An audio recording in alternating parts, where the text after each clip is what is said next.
Elle nous avait prévenu, ça a été dit en septembre, rappelez-vous. If Donald Trump were president, Putin would be sitting in Kyiv right now. Si Donald Trump était président, Poutine serait déjà assis à Kiev. L'alliance entre Poutine et Trump, c'est absolument tout sauf une bonne nouvelle pour l'Europe. On a tous entendu notre cher président qui disait « Je vais lui dire à Trump que c'est pas dans son intérêt de faire une alliance avec Poutine. » Tu peux pas être faible face au président Poutine.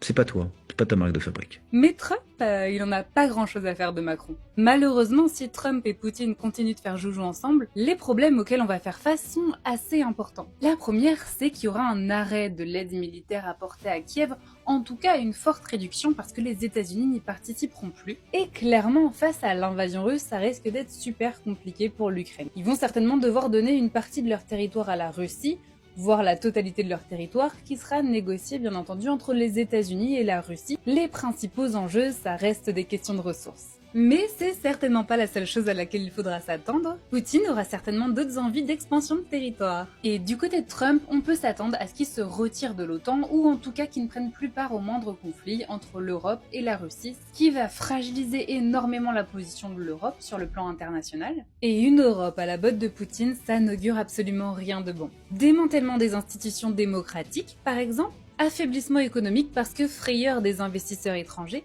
probablement, propagation de propagande et de désinformation qui vont fragiliser énormément les institutions démocratiques, et potentiellement, in fine, un État qui devient de plus en plus autoritaire.